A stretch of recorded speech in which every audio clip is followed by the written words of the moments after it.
కేంద్ర మాజీ మంత్రి సీనియర్ పొలిటీషియన్ కిల్లి కృపారాణి వైఎస్ఆర్ కాంగ్రెస్ పార్టీకి రాజీనామా చేయటం ఇప్పుడు రాష్ట్ర వ్యాప్తంగా సంచలనంగా మారింది. వైసీపీలో తనకు అన్యాయం కన్నా అవమానాలు ఎక్కువ జరిగాయని చెప్తూ కన్నీటి పర్యంతమయ్యారు.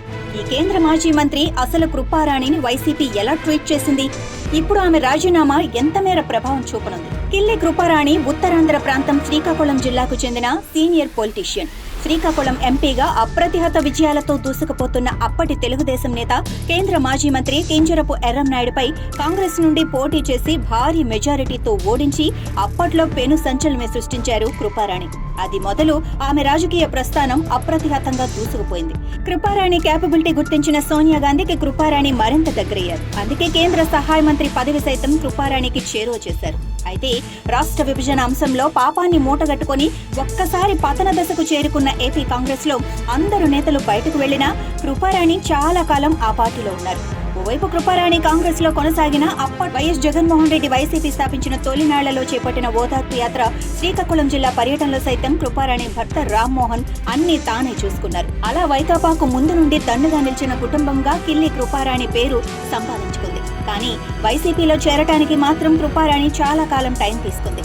జగన్ నుండి పిలుపు వస్తుందని 2014 నుండి 2019 వరకు ఎదురు చూసిన కృపారాణి ఎంతకు అటువైపుగా ఎలాంటి కబురు లేకపోవడంతో అనూహ్య పరిణామాల మధ్య 2019 ఎన్నికలకు నెల రోజుల ముందు వైసీపీ కండువా కప్పుకున్నారు.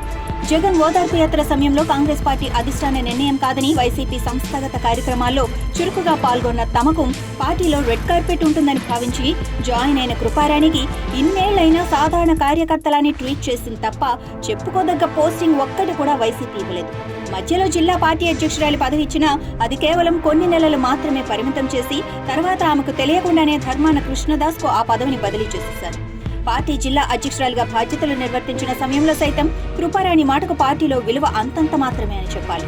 జిల్లా అధ్యక్షురాలి పదవిని వేరొకరికి ఇచ్చేసిన తరువాత పార్టీ నామినేటెడ్ పదవుల్లోనూ నూతన రాజ్యసభ సభ్యులు, శాసనమండలి సభ్యుల ప్రస్తావన వచ్చినప్పుడు రాష్ట్రంలోని మీడియా అంతా కూడా ముందు కృపారాణి పేరే ఉంటుందని వార్తలు కనిపించేవి. అయితే అప్పుడు కూడా చివరికి కృపారాణికి మొండి చెయ్య మిగిలేది. అప్పట్లో జిల్లా పర్యటనకు వచ్చిన జగన్మోహన్ రెడ్డి కలిసే వీఐపీ లిస్టులో కూడా కృపారాణి పేరు లేకపోవడం, జగన్ కలిసేందుకు వచ్చిన సమయంలో కృపారాణిని జిల్లా పోలీసులు అడ్డుకోవటం, అవమాన భారంతో ఏడుస్తూనే ఆమె అక్కడి నుండి వెనుతిరగటం పెద్ద సంచలనంగా మారింది. జరగాల్సిన అవమానాలన్నీ జరిగిపోయాయి. సార్వత్రిక ఎన్నికలకు సమయం ఆసన్నమైన సమయంలో ఇక అన్నీ సర్దుకుంటాయని కృపారాణి భావించారు.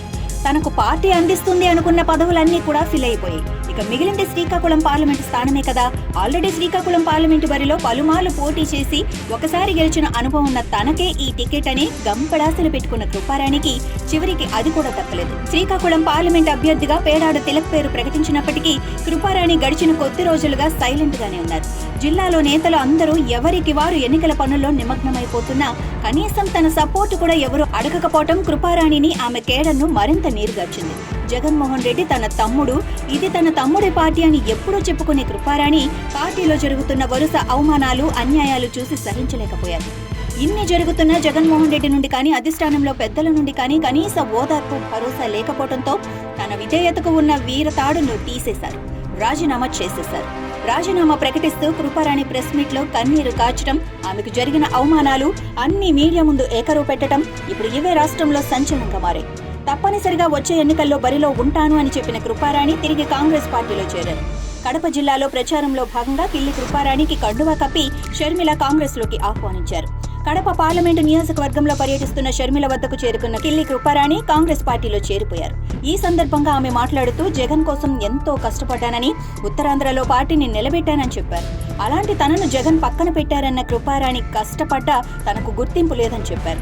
తమకు వైఎస్ఆర్ దేవుడు అని, కాంగ్రెస్ పార్టీ అధికారంలో ఉంటేనే అభివృద్ధి అని అన్నారు. వైఎస్ఆర్ ను వైఎస్ షర్మిలలో చూస్తున్నామని అన్నారు. షర్మిలమ్మ నాయకత్వంలో ఈ రాష్ట్రంలో కాంగ్రెస్ అధికారంలోకి వస్తుందని అన్నారు. జగన్ ఒక నియంత అని, ఈ నియంతను గద్దె దించాలని, షర్మిలమ్మకి కడప ఎంపీగా ఇక్కడ ప్రజల అవకాశం ఇవ్వాలని ఆమె కోరారు. ఈసారి అసెంబ్లీకి పోటీ చేస్తానని తెలుగు వన్కి ఇచ్చిన ఇంటర్వ్యూలో స్పష్టం చేసిన కృపారాణి టెక్కలి అసెంబ్లీ బరిలో నిలిచే అవకాశాలు స్పష్టంగా కనిపిస్తున్నాయి. జిల్లాలో అన్ని అసెంబ్లీ స్థానాలకు అభ్యర్థులు ప్రకటించిన కాంగ్రెస్ పార్టీ టెక్కలిలో అభ్యర్థి ప్రకటించకపోవడం వెనుక మతలబు ఇదే అయ్యే అవకాశం ఉంది. టెక్కలిలో కృపారాణి అసెంబ్లీ అభ్యర్థిగా పోటీ చేస్తే కనుక అది వైసీపీకి పెద్ద ఎఫెక్ట్ లానే కనిపిస్తోంది. ఇన్నాళ్లు వైసీపీ తరపున తన కోటరీని పెంచుకున్న కృపారాణి తన వర్గం ఓట్లను ఇప్పుడు కాంగ్రెస్ కు బదిలీ చేయించే ప్రయత్నం చేస్తున్నారు. టెక్కలిలో టీడీపీ రాష్ట్ర అధ్యక్షుడు అచ్చెన్నాయుడు గెలుపును అడ్డుకోవడానికి అనేక వ్యూహాలు రచిస్తున్న వైకాపా అధిష్టానానికి ఇప్పుడు కృపారాణి రూపంలో స్పీడ్ బ్రేకర్ అడ్డు వచ్చింది. ఎన్నికలకు సమయం సమీపిస్తున్న ఈ తరుణంలో ఈ స్పీడ్ బ్రేకర్ ను దాటి మళ్లీ వేగం పుంజుకోవాలి అంటే వైసీపీ చాలానే కష్టపడాలి.